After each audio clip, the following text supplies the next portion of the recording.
United Healthcare CEO shooting opens floodgates of Americans venting insurance frustrations. For years, patients in the U.S. healthcare system have grown frustrated with a bureaucracy they don't understand. Doctors are included in an insurer's network one year, but not the next. Getting someone on the phone to help can be next to impossible. Coverage of care and prescriptions is often unceremoniously denied. This week's fatal shooting of United Healthcare CEO Brian Thompson has unleashed a wave of public feeling, exasperation, anger, resentment, helplessness, from Americans sharing personal stories of interactions with insurance companies, often seen as faceless corporate giants. In particular, the words written on ammunition found at the shooting scene, delay, deny, and depose, echoing a phrase used to describe how insurers dodge claim payouts, amplified voices that have long been critical of the industry. All of a sudden, I am fired up again, said Tim Anderson, describing how his wife, Mary, had to deal with United Healthcare coverage denials before she died from Lou Gehrig's disease, or amyotrophic lateral sclerosis, in 2022. Anderson said they couldn't get coverage for machines to help his wife breathe or talk. Toward the end, she communicated by blinking when he showed her pictures. The family had to rely on donations from a local ALS group, he said.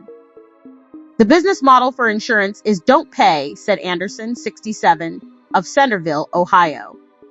When Mary could still talk, she said to me to keep fighting this, he added. It needs to be exposed. For Anderson and others, Thompson's death and the message left at the scene have created an opportunity to vent their frustrations. Conversations at dinner tables, office water coolers, social gatherings, and on social media have pivoted to the topic as police efforts to find the gunman keep the case in the news. Hans Maristella said he understands why the chatter is bubbling up. The 54-year-old caregiver in California was moved to comment on Facebook about United Healthcare's reputation of denying coverage. As a Catholic, he said, he grieves Thompson's death and feels for his family, especially with the holidays around the corner. But he sees frustration with insurers even among his clients. You know the CEO of this company, you pay a lot of money to get $10 million a year. You won't have a lot of sympathy for the guy. Maristella said, citing Thompson's compensation package that included base pay and stock options. Healthcare is a business, I understand, but the obsession with share price with profit has to be reevaluated. University of Pennsylvania researcher Michael Ann Kyle said she's not surprised by the growth of conversation around insurers. People are often struggling with this by themselves, and when you see someone else talk about it, that may prompt you to join the conversation, she said. Kyle studies how patients access care and said she's seen frustration with the system built for years. Costs are rising, and insurers are using more controls such as prior authorizations and doctor networks to manage them. Patients are often stuck in the middle of disputes between doctors and insurers. Patients are already spending a lot of money on health care, and then they're still facing problems with the service, she said. In Ohio, Anderson said his initial reaction to the CEO shooting was to question whether it was connected to a coverage denial, like the ones he'd experienced with his wife. I definitely do not condone killing people, he said. But I read it and said, I wonder if somebody had a spouse whose coverage was denied.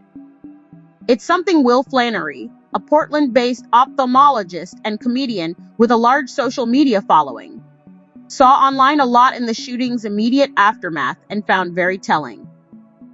It's zero sympathy, he said, and the lesson to take away from that is not, let's shame people for celebrating a murder. No, it's, look at the amount of anger that people have toward this system that's taken advantage of people, and do something to try to fix that. Flannery's content, published under the name Dr. Glaucom Flecken, started out as niche eye doctor jokes and a way to cope with his own experiences with 2 cancer diagnoses and a sudden cardiac arrest. But it has evolved, featuring character skits that call attention to and satirize the decisions of large health insurers, including United Healthcare. He said he's never seen conversations around health insurance policy take off the way they did this week. and he hopes these new voices can help bring about change. I'm always talking about how powerful social media can be with advocacy, he said, because it really is the only way to put a significant amount of pressure on these corporations who are doing bad things for patients.